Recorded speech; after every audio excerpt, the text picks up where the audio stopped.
So, quick commentary on Black Powder Red Earth 28 millimeter. Coming from Spectre as my only real exposure to ultramodern wargaming. A little bit of bolt action, but a lot more exposure with skirmish games in general, even if they're fantasy or historical, medieval. You start seeing some trends and patterns amongst them. I really appreciate that Black Powder keeps it real smooth. It takes a lot of granularity out of some other games where you'll be stuck for hours and hours trying to figure out ranges and lethalities and injuries. And those games have their place for an ultra realistic type of development. A comment that I've made to other people before is that Black Powder Red Earth, the end result justifies the means. So even though it feels a little bit criminal to take out some considerations like caliber and comparing, there's no difference between a pistol being fired or a intermediate cartridge being fired or a large caliber round being fired. And that can seem unrealistic.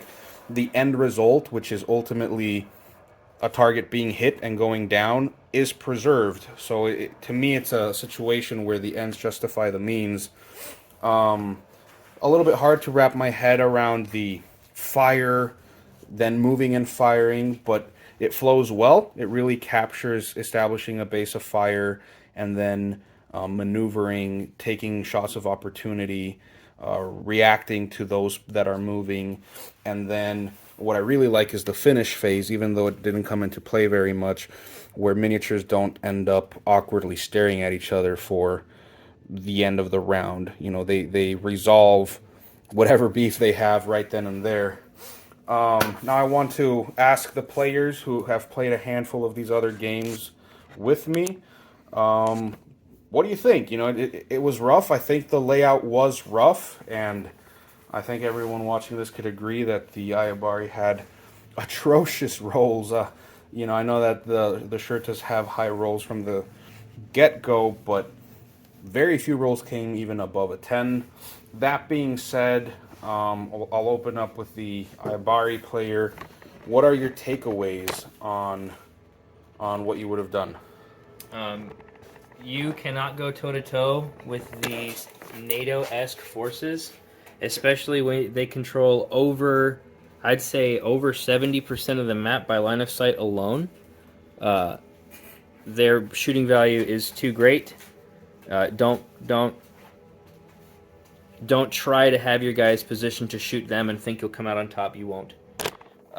Also, make sure that when you're setting up the map that it is somewhat balanced. Also, to keep that sort of control out of the play and to not waste 3 rounds to try to get past this huge barrier. That's a good point. I think a big driving factor of this, which again captures the spirit of the game, but in this particular setup was a big con, was by having that fixed 7-round duration. Yes, it forces you to move, and that's a good thing. But in this specific instance, where you spent 2-3 turns just getting in position, that was a huge setback that we didn't think of in the name of setting up a good board. Also, because your stats will never equivalent to theirs, and you can't go toe-to-toe with those stats, even with, cover denying missiles, screwing up the rolls, play on the numbers. I would have definitely changed some things about how many guys I took in. I would have taken in even more, knowing how fast they get dropped, and that's my only way to get close is to just have nonstop human shields.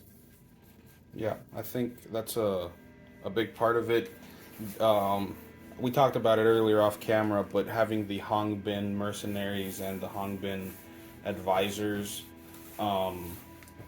at play early on is a super high risk, high reward thing where you can potentially curb the amount of firepower going into your waves of soldiers, but you have to put your best troops in line of sight to do that, right? You can't call in something remotely.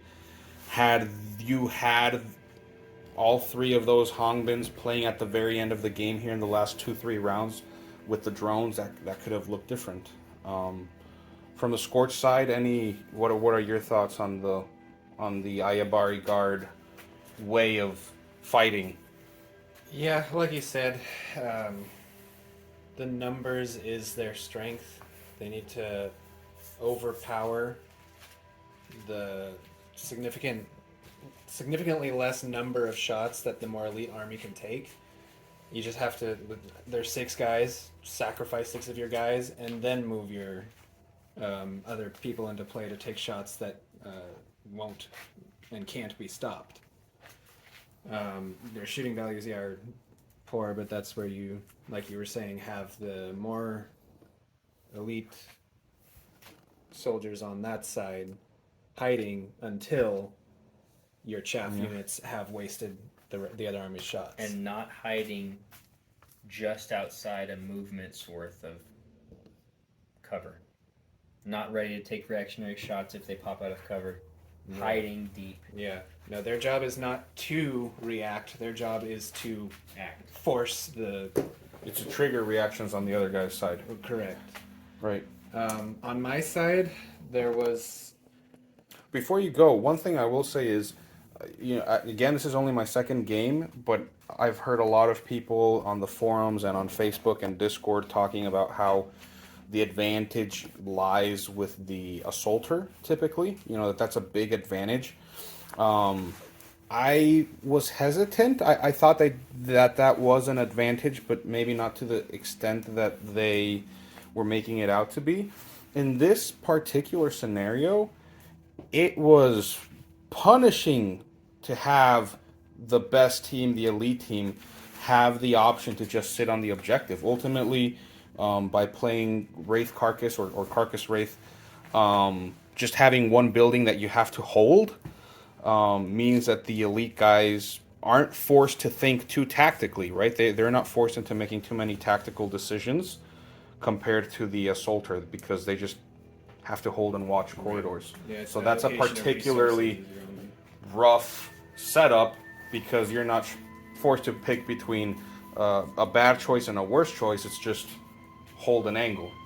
Anyway, now what were you going to say?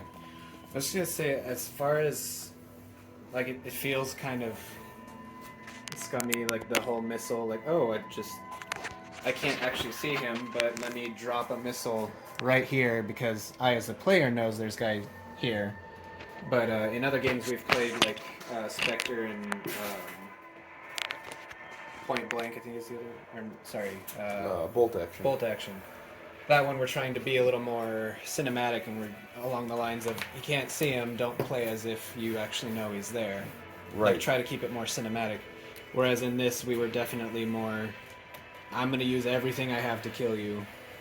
And right. So, one could justify, an in-lore justification could be that drones and ISR are kind of feeding you live footage of the map. true. Yeah. But I agree. that's always going to be an issue that we have, where the miniatures on the board don't know what's going on, but we do, as we observe from the outside, and can take advantage of that. Yeah. One thing I wanted to try and use him for, but I didn't actually get the chance, with the automatic rifleman. You probably noticed at the end there, I chose not to shoot at that guy when he came out.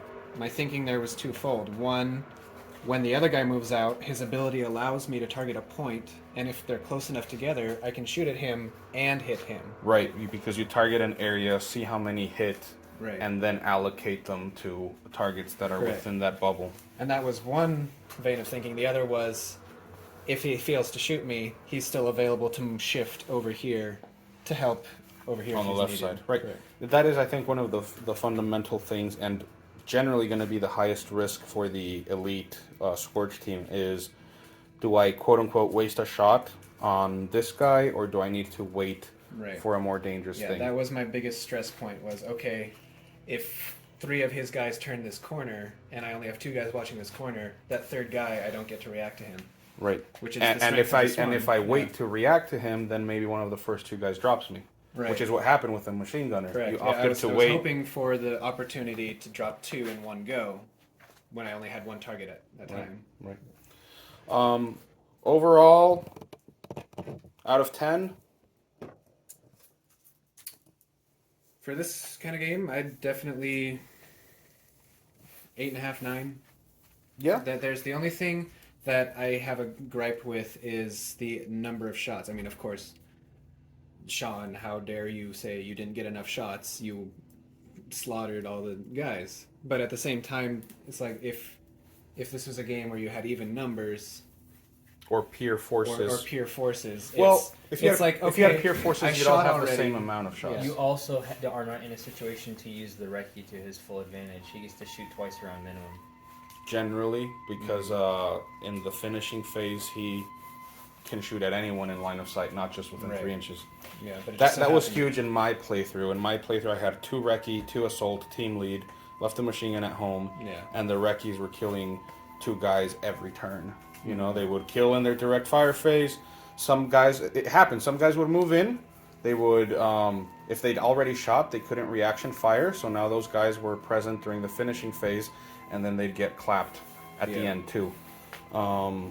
Yeah, I mean, the only like I had a thought at one point where I'm just like, oh, this rifleman, like he's over here by himself. It would be cool if he could take additional reactionary shots, but like maybe with a severe penalty. yeah. For me, the biggest addition to the game, which I mean, I haven't gotten confirmation per se. I know that expansions are in the works to make this playable on a bigger board. I think mention was made of more units. I think that would be the thing for me. Honestly, these profiles, you know, assaulters, recce, I think they're really flavorful, have really cool rules, and just seeing that broaden would be neat. Or, you know, or abilities mixed up, playing more with movement, playing more with the save, maybe some operators, right? That we start straying from the slim-lined version of the game. I definitely do love how simple it is. It's definitely great. I love that you can just, oh, this is your operators. Which ones do you want? Have at it.